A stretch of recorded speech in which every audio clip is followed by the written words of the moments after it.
and we will put a recording of the seminar tonight out and a link for you to access for those that come in late or for those that are not able to stay for the entire period. So please ask your questions via message in the chat room, which we'll be monitoring over the course of the seminar. We'll collate them at the end and ask Kat to respond to those questions. So we'll put this link on our YouTube page after the seminar. So firstly, let's see, we've got just under 50 connections here tonight. So we welcome you all once again, but without further ado, allow me to introduce our co-founder, Kat Pachotic-Gizzo. She is one of the co-founders of Paisley Park, and she's worked in early learning for over 20 years, has a number of academic qualifications to her name, and she's almost at the end of her PhD and is a very well-regarded thought leader in this space. She started Paisley Park with Peter Rowie as a way to bring their ideas and philosophy to life with the aim of improving the learning and development of our precious children. And tonight, she's going to share her experience in the area of school readiness, something that we really pride ourselves on at Paisley Park. So thank you, Kat. I'll hand over to you. I will switch off my camera and leave the floor to you. Kat. Welcome everybody, and welcome you from all over Australia, those who are coming in as families and those who are visiting. A big welcome, hope you're staying safe. Today's session, I'm going to be speaking to the slides largely, and the session is being recorded, so you don't need to worry about taking notes. We're going to paste this quite quickly. Chris is going to be turning the slides as I'm going through it, so if you feel like you've missed anything, don't worry, you can go back when we flick the PowerPoint over to you. Okay, no problem at all. Okay, Chris, the next slide, please. Wonderful. We're going to be covering some topics in the session tonight, specifically what is readiness, school entry and school types, the shared responsibility model, the Paisley Park approach, transition reports, a child's perspective, and I'll also talk about some resources that you can access.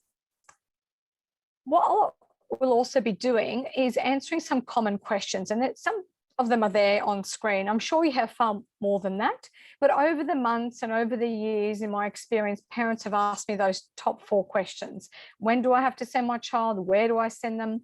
How do I know they're ready? And what are Paisley Park doing?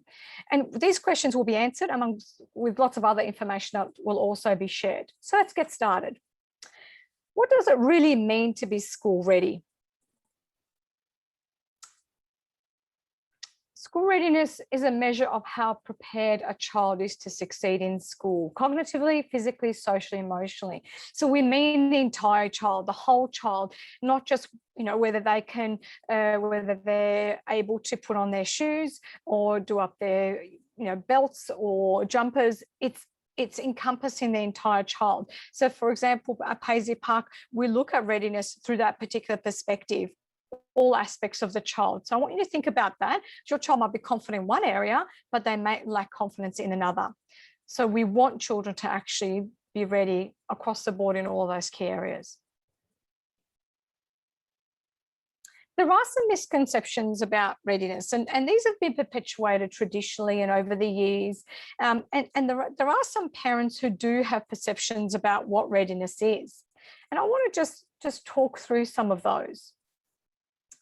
So some parents think readiness is about being able to read or write, count, know colours or shapes. Now, traditionally, these types of learning or skills occurs through quite structured activities, things like stencils, rehearsing the alphabet, or repeating numbers. And this is kind of rote teaching that is really relying on children to memorize facts. But unfortunately, that can actually have a counterproductive impact on developing a love for learning. Such activities do rely on children on learning facts through memory, not necessarily for meaning. So what that means is if children are remembering facts, they're not able to necessarily use those facts in a variety of different circumstances. They may not be able to adopt that information in other key learning areas. So we really want children to learn these skills for meaning. We want them to enjoy and understand those concepts, not just memorize them and be able to parrot them back. So the reality is readiness is about children developing really critical skills, and they can't thrive if they haven't acquired the skills of getting along with others, following instructions, communicating their needs. And an expert known by the name of Kathy Walker, an education and readiness expert, talks about readiness being about emotional and social maturity, things that can't be fast-tracked. You can't actually teach a child to be mature or socially ready. In fact, what needs to happen is this needs to happen across a period of time. And we need to provide an environment for children for that to happen effectively. How do we do that? Well, of course, no doubt you're doing a wonderful job at home with your children, encouraging them to be independent. But what we also know, and there's growing research and evidence that demonstrates the value of an early learning program and access to a preschool or a childcare program. It does improve children's understanding of readiness and understanding from school.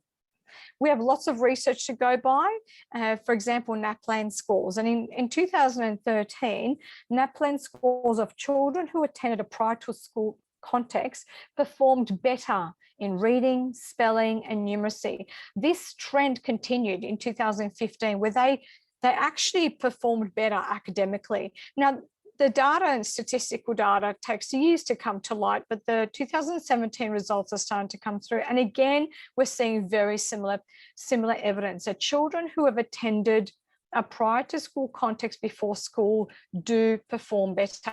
That is why we see lots of funded kindergarten programs, and no doubt a lot of you as family, making your decisions about prior to school context, you're looking at programs across different states that are funded. Now, not every state funds a prior to school program. Some do, some don't. So remember that depending on where you're located, that might be slightly different, and the funding schemes vary. But if states are actually funding these programs, then it indicates to us that, of course, there's such huge value in a child being involved in a formal educational context, which childcare and preschool is. Next slide, thanks, Chris. What this also tells us is that there is actually a national focus for readiness in Australia.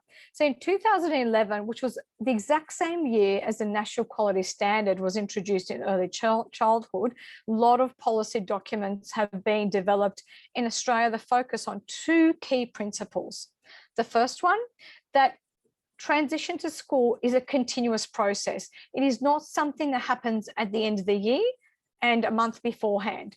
It's ongoing. It starts a long time before children actually enter a formal school setting. So it does occur over a period of time. And as the second point states, extending to that point where we're not just waiting for children to walk through the kindergarten gate. We say, yep, they're ready, they're happy. It's ongoing. Children go from one classroom to another, from kindy to year 1 to year 2. And for us as parents, when we feel a strong sense of belonging to the school community and we feel confident that our children are happy to attend school, that's when we know that they're actually school ready. And that might not happen in prep or kindergarten. That might not happen for the first 2 or 3 years of a child's official formal school journey. So there is this real impact on lots of research being undertaken in Australia about the importance of those readiness programs. What we're also starting to see in the literature is this impact of shared responsibility. Shared responsibility, not just for the child to be ready, but in fact, other stakeholders that play such an important role to ensure that children are enthusiastic and confident when they embark on school experiences independently, ensuring that schools are able to successfully bridge the gap. So quite often we feel that, the school context is a formal context and early childhood is a play-based program. So there is a real difference in a prior to school context and in a formal school context. But when schools are really wanting to engage in early childhood programs, when they're wanting to know more about the experiences that children are having before they enter formal schooling, we know that those particular schools have a real interest in partnering and sharing in that responsibility.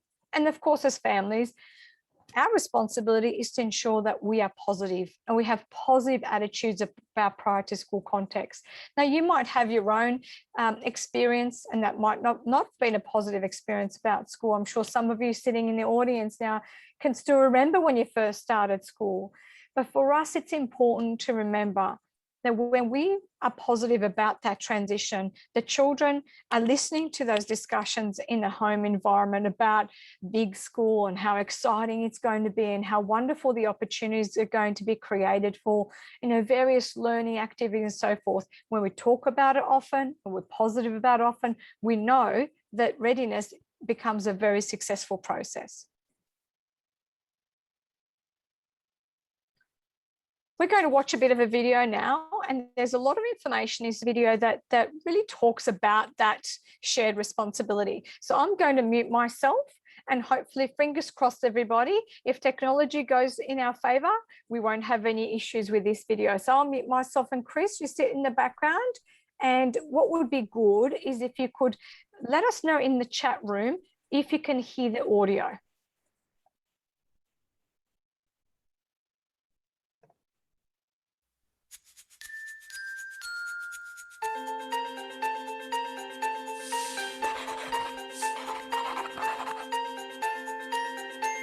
Starting school is a big step for you and your child. Children who make a positive start to school are more likely to feel comfortable and develop a sense of belonging to the school community. They're also more likely to feel excited and motivated to learn. Together, children and their families, early childhood education and care services, and schools help children along their journey. Starting and settling into school is not just about the first day. It begins when children and families start to prepare in the year before and continues as children experience their first days, weeks and months of school. When the bell rings, you come inside or line up at the door to go outside. They'll get to go to the library and they will actually get to choose a book. Write my name, do homework, play, going on excursion. There's only one teacher and they don't want to get a headache. Starting school involves a number of changes for children and their families, and everyone reacts differently to these. The changes that children experience when they begin school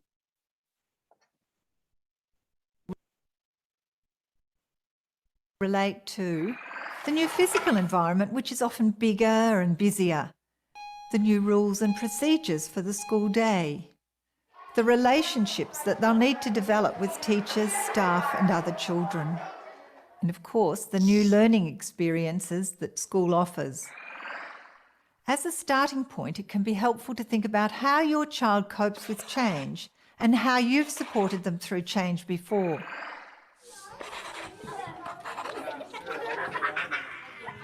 You have to wear a special school uniform. You have to wear a school dress if you're a girl. And we need to take a backpack, a store bag, pack my lunchbox with lasagna.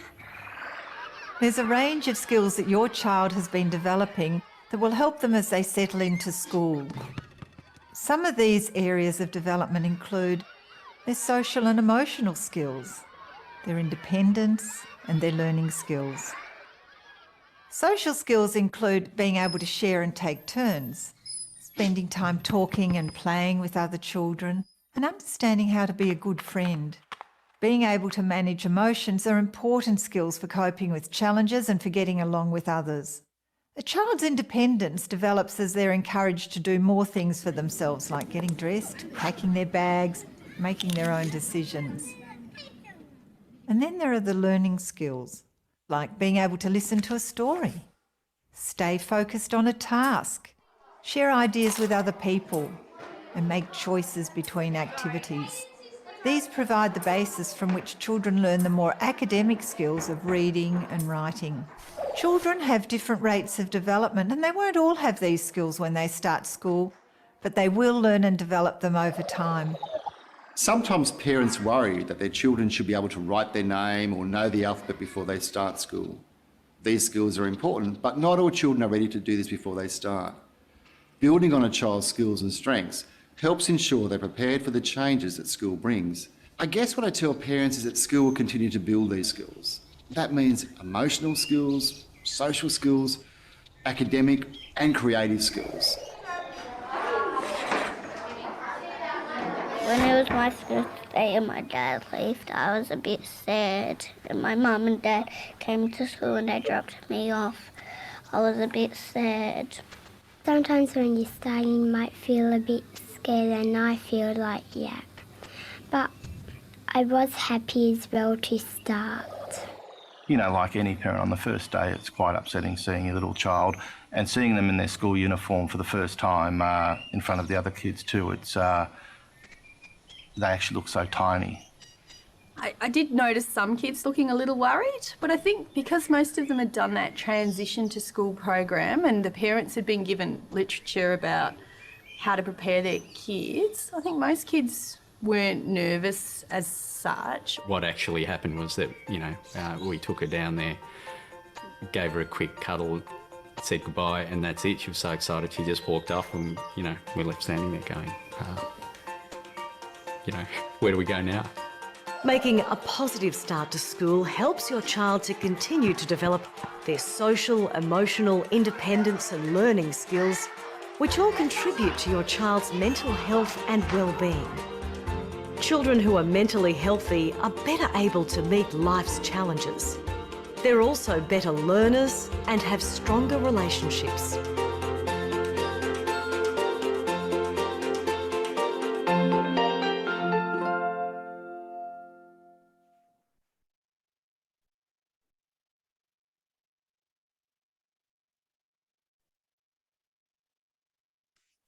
Thank you for that, Chris.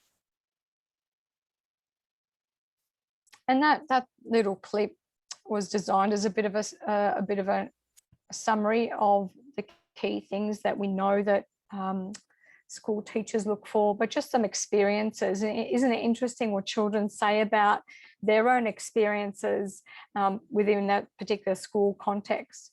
So let's talk a little bit more now about what you can do to help your child be ready. And there are three big things: being positive, which has been stated already, being informative, and being realistic.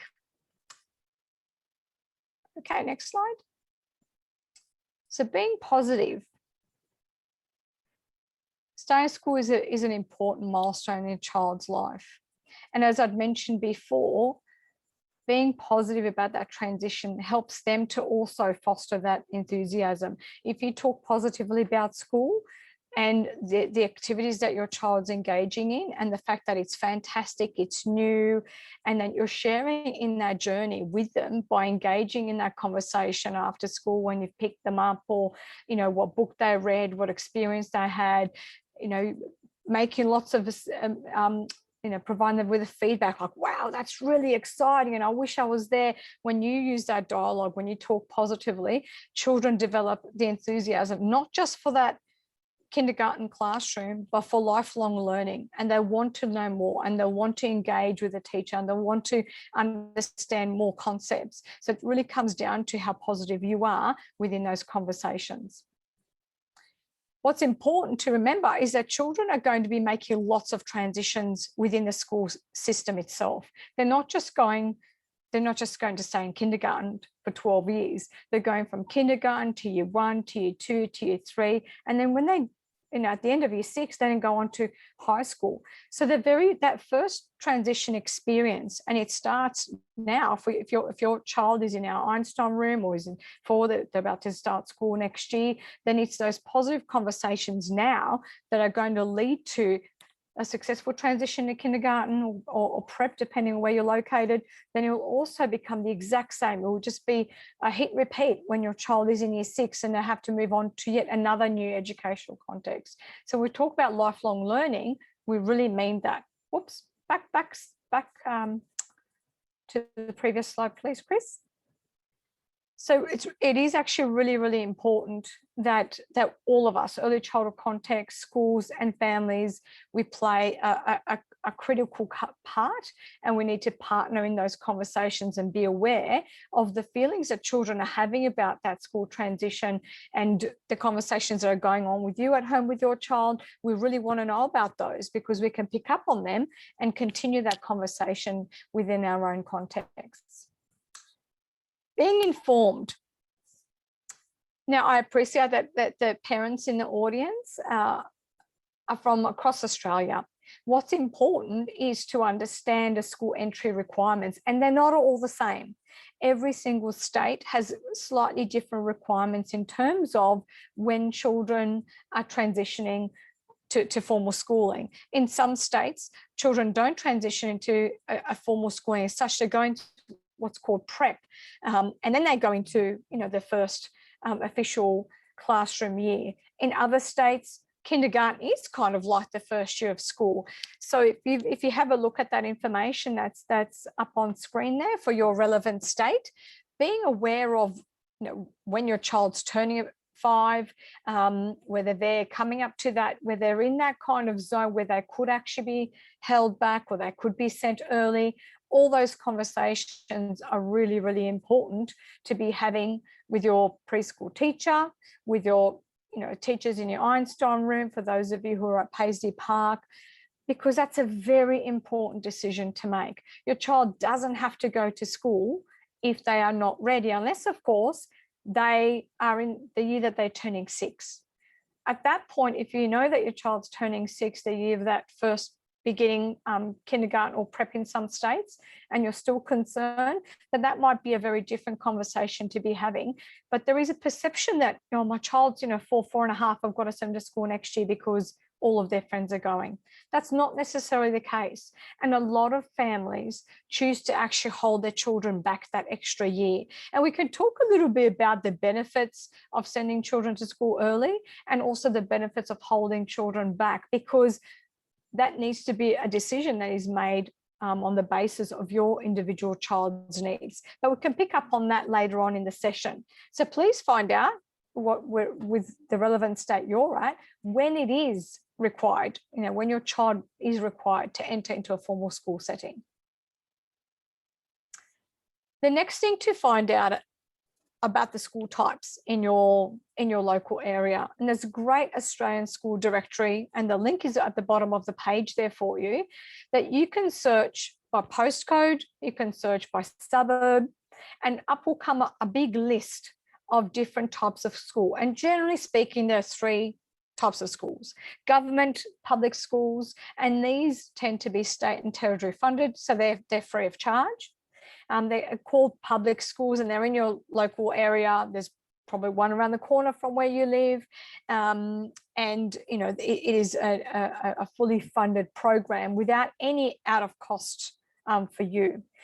There are, of course, independent private schools, and they vary. There can be Anglican schools, or it could be a Steiner school. There's a variety of different independent private schools that do, and there are some costs associated, and quite often there are some high fees associated with private schools because they in fact are self-funded. So they're relying on fees paid by parents to continue in the educational programs and the offering at those particular schools.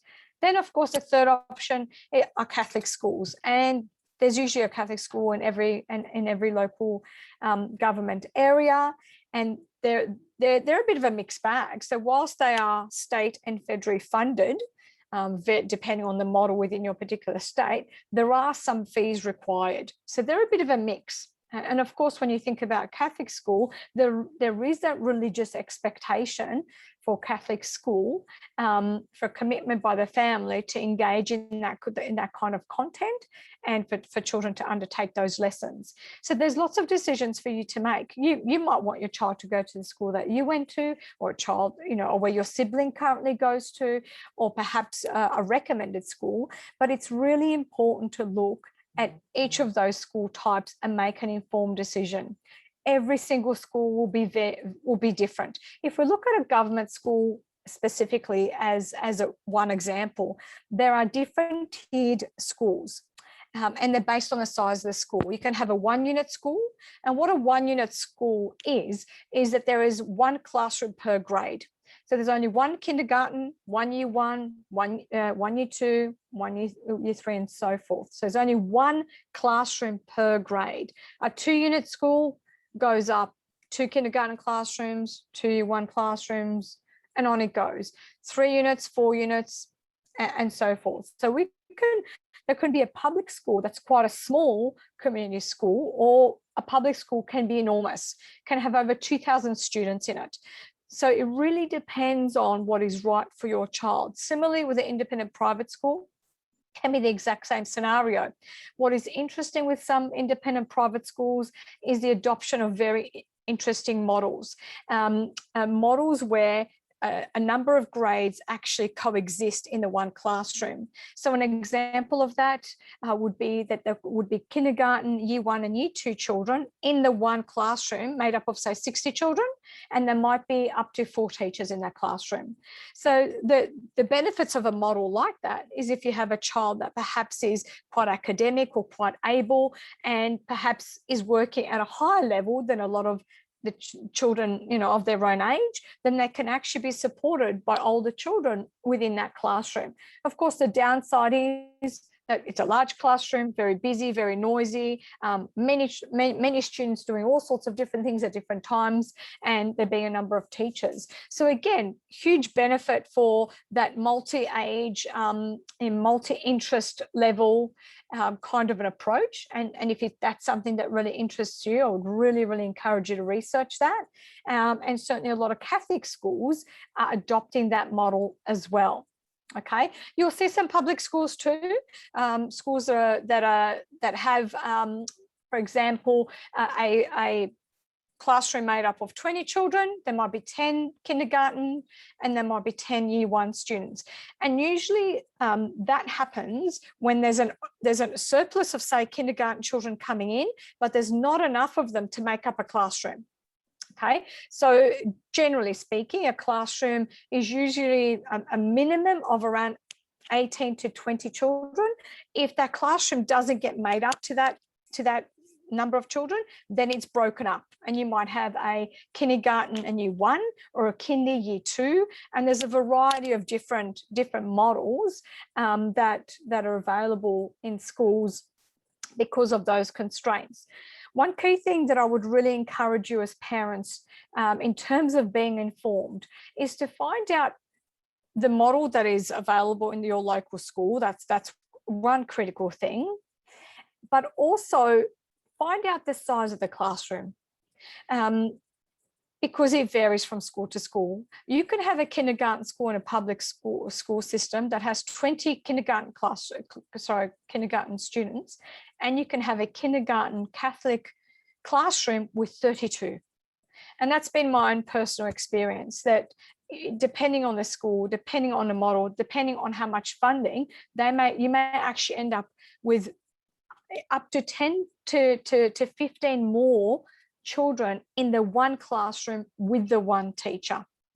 So you need to think about that in terms of your child's needs. If your child has particular needs, or you think they might struggle, in a large classroom where there were a single voice among an audience of 30, then perhaps that particular public school or Catholic school or independent school is not right for your child. That is why it's really important for you to ask those key questions and ask, how many support aides work with those kindergarten classrooms when there is such a surplus of children.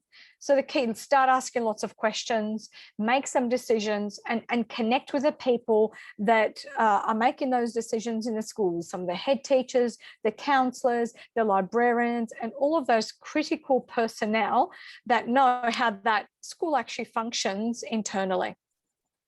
Next slide, thanks, Chris. Realistic. Some of this information was covered in the video, but when I talk about being realistic, there are some key questions to ask yourself in terms of making a decision about your child's readiness. You can start to ask these questions now. It's July. You might not need to make a decision yet about your child transitioning to a school system next year. This might be the time where you need to think about, are they perhaps not quite ready? Because some of the answers to these questions are no. And that's a really important thing for you to think about. Can your child make an independent decision and follow through on this? Can they make a decision about what they're doing in the classroom and not necessarily need that one-on-one with a teacher all the time? That's what that really means. If they're given an activity to do, they are expected to independently complete a large portion of that activity. And once they're finished that activity, they then put those pencils away, or they might put it in their bag, or they might need to go and find their tray with their name on it. This is what we mean about a child that is able to make those decisions independently without asking for support all of the time. Do they have their own ideas, things that are really interesting to them, things that they'd like to pursue? We ask this question because a lot of the time teachers will say, draw something that you've been thinking about. Or when you're drawing this picture of a flower, I want you to choose any color that you'd like to draw. I'd like you to draw what your house looks like. So children are expected to engage in critical thinking, and they'll be able to represent that thinking in a picture, or perhaps a story, or perhaps tell the story in front of their classroom. So they need to be able to have their own ideas developed. Can they follow 2 to 3 step instructions? That is absolutely key. And I'll give you an example what I mean by that.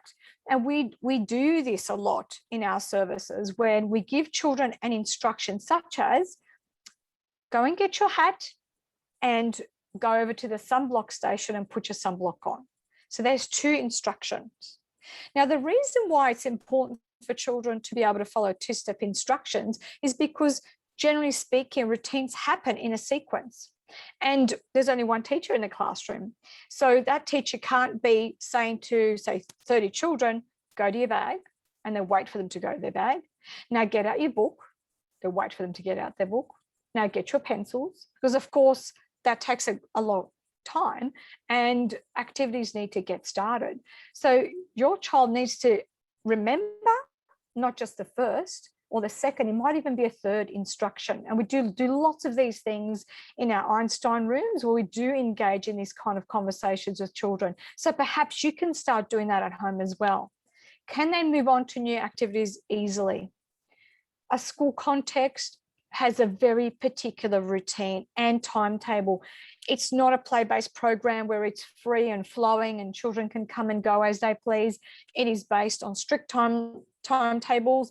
English might be for the first hour of the day, and if children don't finish that particular activity, they have to pack up and move on to the next thing, and not be upset or concerned, or they literally need to stop doing that activity and move on to the next quite easily. So think about your child's ability to stop when they're engaged in things that they really want to do. Do they become upset? Are they overly emotional? Can they not really deal with change? And that's a critical thing. Do they separate well from you?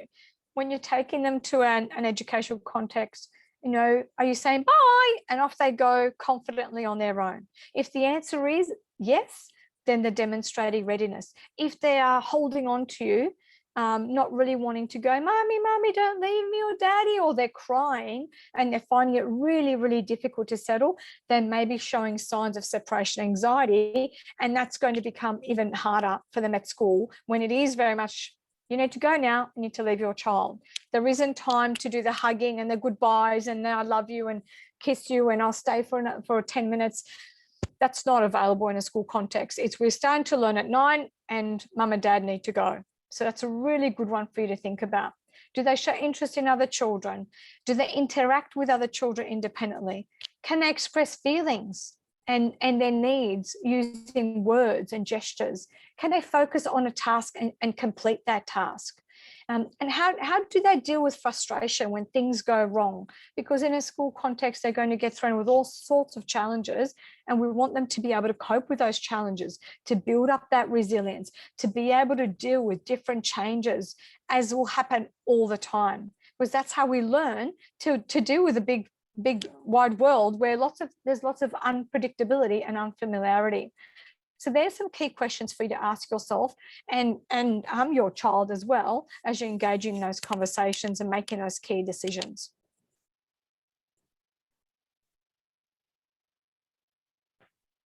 How do we support you through that journey? You may be familiar with our approach to school readiness at Paisley Park, and I'll go into that in the next couple of slides.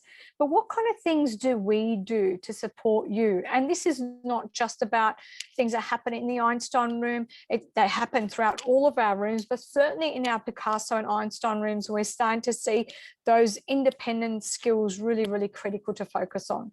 So we do implement a program that is linked to National School Syllabus and the Early Years Learning Framework, and I'll talk about that in the next couple of slides. We provide a balance in the program. So we don't just provide play-based learning all the time. We do encompass some structured activities to replicate a classroom space so that children are starting to understand that, yes, they need to sit, they need to listen, they need to engage, they need to finish an activity. They need to be able to represent their ideas, talk about what they see in a story, recall the plot, report on things that they may have found out through their own investigations. So we provide this balance in the program provisions that you see in our daily reflections. We keep you informed using newsletters, Facebook posts, daily reflections, family discussions and goal discussions, and any of those, just day by day discussions that we'll be having with you, or even email dialogue that goes on. We want you to be informed about the things that go on in our services. We facilitate visits to and from local schools to familiarise your child with a big school culture. That is absolutely critical. When I talk about the school culture, I want you to think about when you take your child to childcare, to Paisley Park, or any kind of play-based program where they know everybody, they know their room, they know where they put their bag and off they go. And, they can come in and out of activities at free will. The big school culture is far more structured. There, for one of the key things, there are no communal toilets. So in an early learning centre, toilets are generally, easily accessible, and boys and girls use them, together. They're in full view. There are no doors necessarily, because we want children to be supervised and feel safe. In a school environment, boys and girls are in separate toilets, and quite often those toilets are located on the other side of the school, where they've got to leave their classroom, walk on their own, go to the toilet and close the door and turn the knob. So all of those things are so different. The library, the canteen, the playground, going to the front office, all of those things are so different to an early learning program where things are really accessible. There's lots of educators, lots of people that help in a school context. It's very structured, very different, very timetable focused. So what we want to do through our school visits, and in COVID that's become a little bit tricky, but we like to bring the school classroom into our environment by having those discussions with children as well. We want to facilitate those classroom visits, and we really encourage you to do that independently as well, so they do become familiar with what the school looks like and where to go for things. We also engage in school experiences, things like our lunchbox program, library visits or uniform days. And towards the end of the year, you're going to start to see more and more of that, because we want to help children to develop those independent skills of opening up lunchboxes, putting, unwrapping, sandwiches, being able to put things in and out of their bags, doing zips, undoing zips, buttons, shoelaces, all those key things, because in the school context, there's very limited people that are going to be able to help them. Teachers do not help children put their jumpers on and off. Teachers will not help them go to the toilet. They don't even put a Band-Aid on them if they've actually scraped their knee. More often than none, those children are supported by being taken to an office, to a sick bay, where an actual qualified nurse does that. So it is vastly different. So in the year before school at Paisley Park, we really focus on that independence. So we don't do a lot of, tying up shoelaces, putting on jumpers. We really encourage children to at least try to do those things themselves, because we know that they're going to be expected to do so in the school context. What else do we do? Well, our school preparation framework, you might be familiar with this. Next slide, please, Chris. And yep, lovely, thank you. You might be familiar with our school preparation framework, or you might not, but it is a framework that we have developed. It's a unique framework, something that we've done internally at Paisley Park over the many years. So what we've done is we've looked at really the content areas in the school syllabus. A school syllabus is set up according to stages. So early stage 1, stage 2, stage 3. And early stage 1 are all those concepts and the knowledge and the skills the classroom teachers are focusing on for children who enter kindergarten. So they're really learning about who they are as a person. They're learning about their family. They're learning about their community. They're learning about languages. They're learning about, looking after each other and accepting difference. So what we do is we take that important knowledge base and we think about how that links to our early childhood curriculum.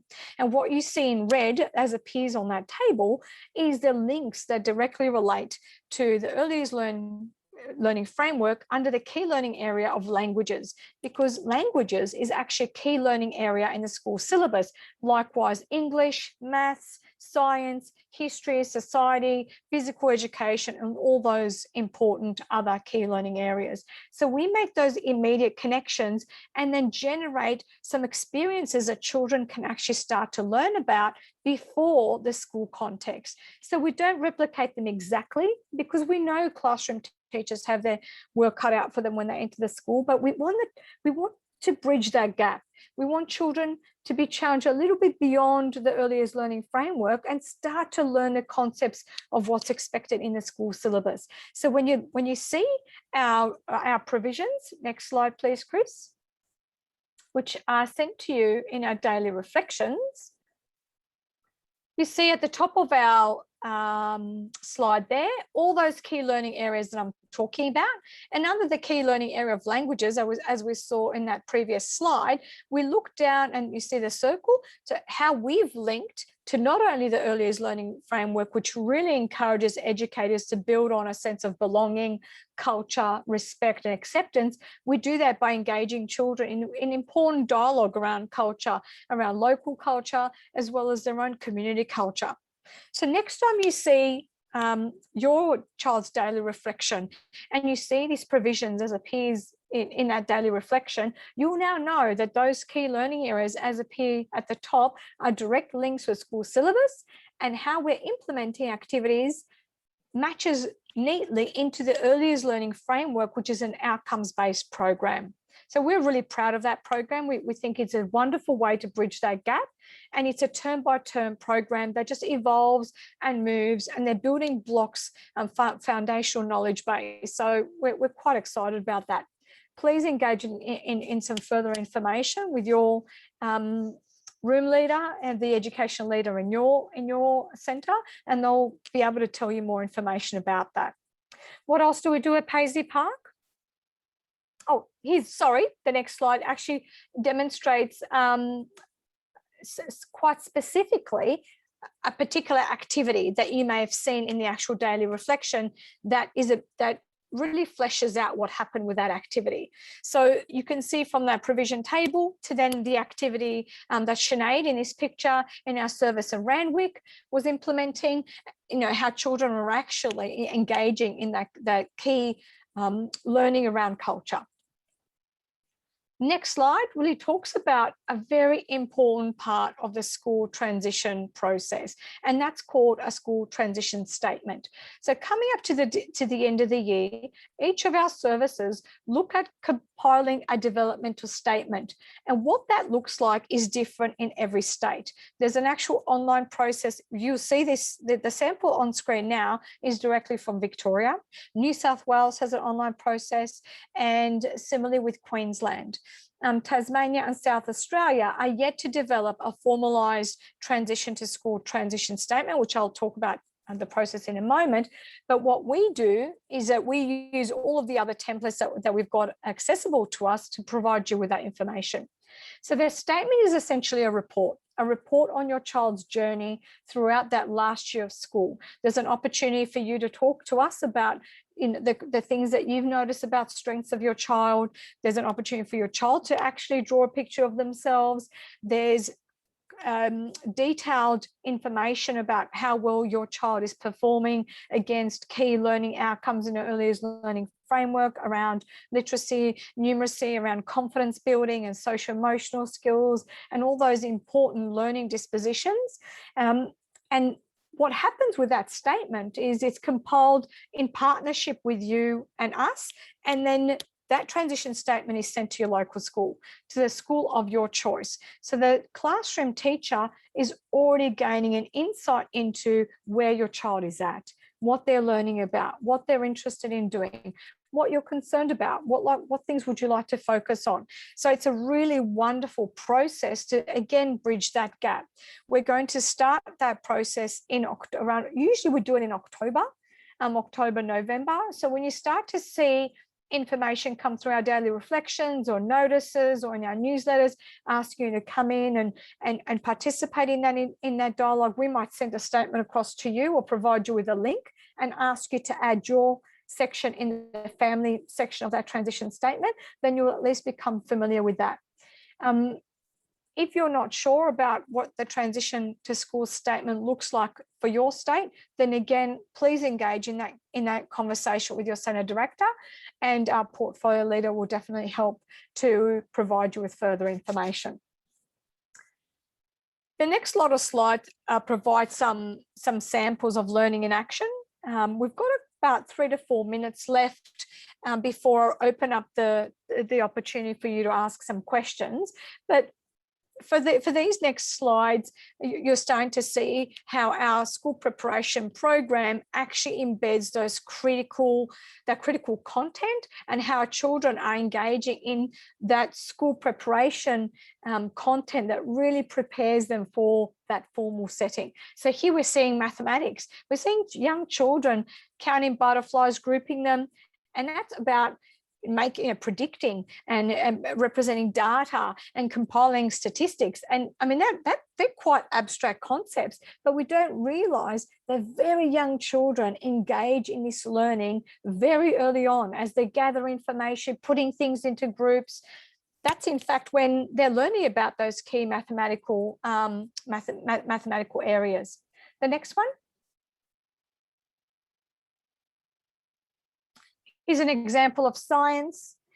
Scientific knowledge is all about asking questions, hypothesizing, investigating, finding out, important facts and things that are interesting. Children engage in all sorts of content around creating volcanoes, doing experiments, floating and sinking, wondering what's going to happen to different objects when they're put under different types of pressure. So children really love that hands-on. So we really engage them in that experimental type of activities, and we ask them to take down some data and some information to be then used for recording, making predictions and follow-up experiences. Similarly, with asking them to drawing, similar things that are familiar to them, maps, what the local community, all of those things really gives them an insight into what's available to them locally. Next slide, Chris. An example of the arts. Just going back to arts, rhythms, songs, chants, and musical knowledge starts very early on, and we engage in music the day dot, really, through singing and moving. But as children become older, those critical elements of art really start to become embedded in those discussions. And again, another example of mathematics, so using technology as children recognize patterns and represent symbols and pictures and diagrams. All of that information really prepares them for that formal teaching in school. We'll do the last one, Chris, before we hand over to some questions. Some of the key activities that you may see in set up in our outdoor yards, obstacle courses. It's important that children have the opportunity to keep their bodies, well energized, safe, go around those obstacles. Languages we touched on before as well. So when you read your child's daily reflection every day, and you're starting to see comments about these key learning areas, you can have the confidence of knowing that they are very intentional. They are focused activities, they are deliberate, and they're linked to the key learning that's going on in a classroom environment. Okay, I'm going to stop there. So Chris, I might hand over to either yourself or Renee. Might be better yourself, Chris. If you've had some questions coming through, perhaps we'll choose maybe a couple of them that I can answer. Yes, thanks, Kat, and thanks for that very informative seminar there. A question that's come on the chat: what would be the advantages and disadvantages of sending a child a year earlier or a year later? Excellent question. So first of all, I'll talk about the advantages. Advantages of sending a child to school early is it's really about your child as a person. If they're 4.5 and they are confident and they're able to demonstrate those skills that we've talked about, every single question that was asked is answered yes, you feel that they are confident, they're in fact engaging in structural knowledge earlier on. So that might just mean that they might be a bit more academically wired, they might be ready to engage with that content. Holding children who are very ready for school back that can actually be problematic at times, because sometimes children can become quite bored with those activities that they've been doing over and over again. And when children become bored, they start to become a little bit frustrated. They might not engage, they might not listen. They might start to display behaviors that are really challenging because they're not being inspired, they're not being challenged, they're not being motivated. So holding a child back who's really, really ready can also be a huge disadvantage. For me as a parent, I don't look at how old a child is. I look at those key dispositions. And if I reflect on say my son, I sent my son to school when he was 4.5, and I first of all decided to hold him back. So I'm an early childhood teacher and understand the primary context. And, I thought to myself, generally speaking, and it is a big generalization, that boys develop social skills far later than girls. Girls tend to be a bit more linguistically advanced than boys. But conversely, boys are a bit more physically confident and display those physical skills generally. And again, I'm making a generalization, certainly not the case with all children. What happens is they tend to kind of plateau by about the age of 7 or 8. So boys' language and linguistics catches up and girls' physical skills catch up. So they do eventually, by that age 7 or 8, do catch up. So my son, I thought, I'm going to hold him back. I'm not sure whether he's socially ready. I'm not sure whether he's emotionally ready. He was a little bit, kind of emotional. I wasn't confident. So I decided to hold him back. Within the first couple of weeks starting to school, the preschool rang me and said, Kat, you've got to send him to school. You have to send him to school. And I said, why? I'm prepared for him to be at preschool for another year. He was going full-time, long hours. And they said, Kat, he's done every puzzle. He's read every story. He's built with every block. He's completed pretty much all activities. He's now just doing them and he's getting bored. In a nutshell, he's doing our head in. We can't engage him any further. He needs a bit more brain stimulation. He needs to go. So I made that decision and started him, and I've not looked back. So in that case, when, I decide to make that decision, sometimes it's taken out of our hands because our children demonstrate those important skills already. Okay, there's quite a few questions coming in here, Kat, so I'll ask a couple that might be combined, and this is probably from a parent in Victoria. Do the children do the 15-hour kindergarten in Victoria and then spend the rest of their time at Paisley Park, or does it work somewhat differently? And a related question is, where does kindergarten or prep fit in as the conduit from Paisley Park to primary school? Okay, so the first question is, in terms of the 15 hours funded program, those 15 hours are funded if the program is implemented by a qualified early childhood teacher, and a teacher that is qualified and registered. And there are a lot of shortages across states with qualified and registered teachers. So those programs are only funded if those 15 hours are implemented by qualified teachers. So that's the answer to that particular question. So if you're looking at supplementing, for example, if your child's going to an environment where there's a qualified preschool teacher, and then actually, Chris, repeat the second part of the question so I've got that right as well. Yes, the other one was, where does kindergarten or prep fit in as the conduit from Paisley Park to primary school?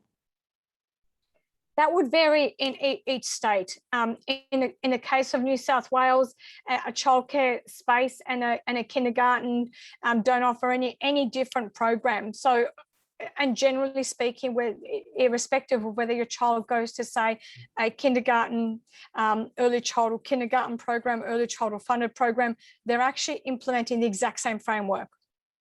So prior to school entry, all childcare centres, irrespective of the level of qualification, have to run a program that is based on an early years learning framework, and that is a legislative standard. So it's part of our national quality framework. It's law that those programs implement the early years learning framework. So what's the conduit? It would really depend on the type of program that they're implementing.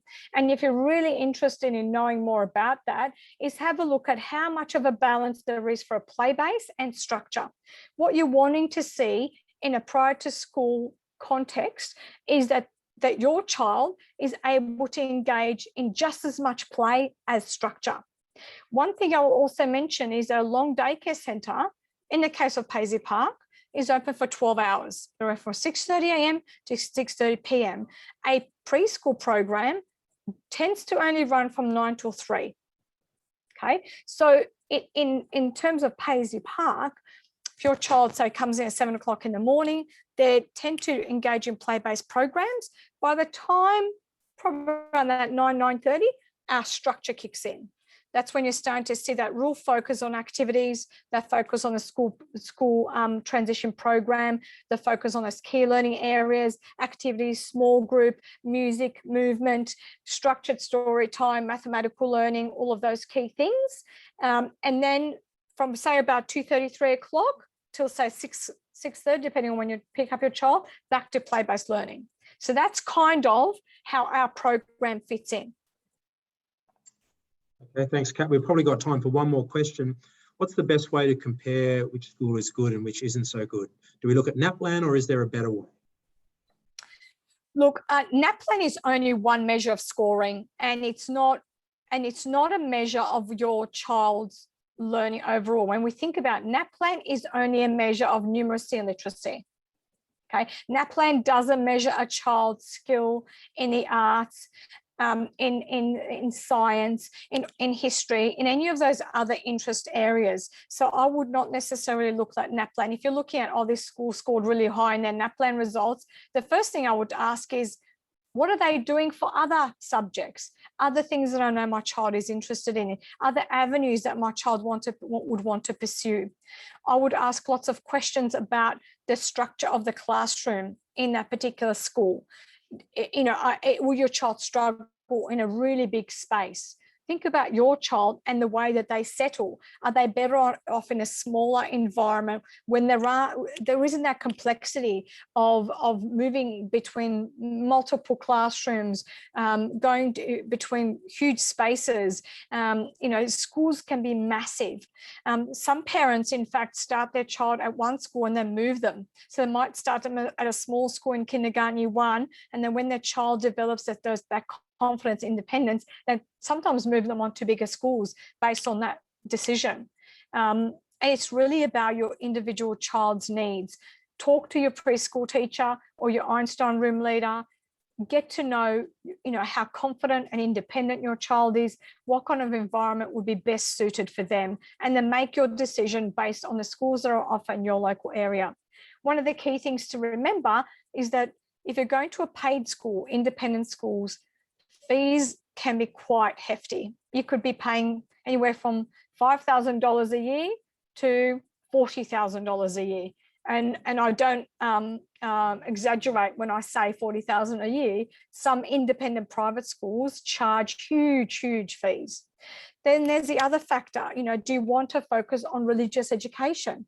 If faith-based learning is really important to you, then I would look into a Catholic school system, or I might look into an independent school system like an Anglican private school, if you're happy to pay those fees, because that religious education is embedded in the within that curriculum. Whereas in a government public school, that's on offer as an option, but is not necessarily embedded. So yes, it is about affordability, but it is also about suitability and your child's needs. Okay, Kat, look, there is one more question from June, and well, there's a couple more, but this one, let's take a look at that one. What if you think your child is school ready, but the education department has a date that your child does not fit into, even if they're out by a month or two? Are there any options open to you? Unfortunately, no. School cutoff dates are very strict, and it's based on funding. And my advice would be that if your child is too young by a month or two, that I would work really closely with your prior to school teacher, talk about their needs and ask those important questions. What are you going to do to challenge my child? Because essentially when they start in kindergarten, they're actually going to be a bit above what most of their peers are at, because their peers might be that 2 months older. So they might be coming in at 4.5 when your child's coming in at 5.5. So you're wanting to know that your child is actually advanced in their learning. So what's happening for your child individually? How are they being challenged? How are they being nurtured? What specific examples can that classroom teacher implement in that day-to-day program to challenge your child's thinking? They're those key questions that I would ask. And it's really looking at your individual child and what those needs are. Okay, well, Kat, we are at 8 o'clock Sydney time, 7:30 in South Australia. Did you want to move back to the slides and wrap up, or? Sure, I think it'd be good to hear from Annabelle. Just as a wrap up, everyone, I've got a little clip about Annabelle. And now Annabelle was featured in a Daily Telegraph as someone who was very knowledgeable for parents about tips and tricks for school readiness and things that are really important. I just thought it's a lovely note to leave this session on. Okay, Kat, can you see? Yes, I can.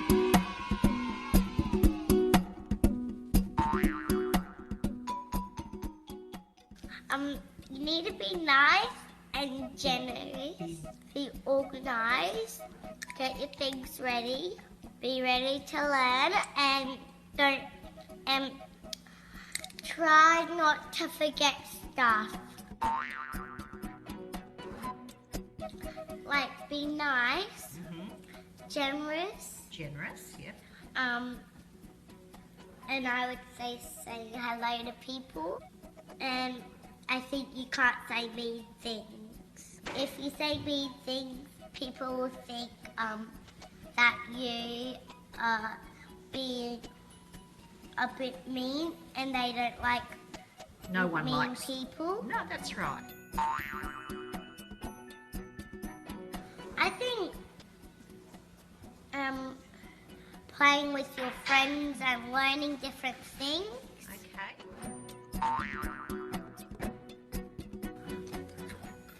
When your friends are being mean to you and you have to say, stop it, I don't like it. I think sometimes you can have a little rest on the mat and you can have fun. Okay.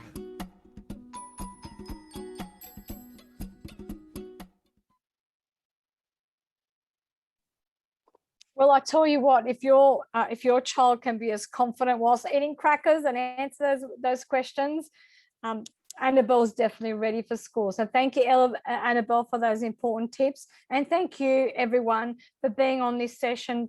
Please feel free to ask lots of questions, to send some email responses about further topics of your interest, but please let us know what additional support we can offer you and your family. Well, thank you very much, Kat, and thank you all our families and parents and caregivers for attending tonight's session. We had a great roll-up from all around the country. So thank you for your time. Your precious children are our #1 concern. So have a wonderful evening. Thanks for your interest, your questions, and have a lovely evening. Take care.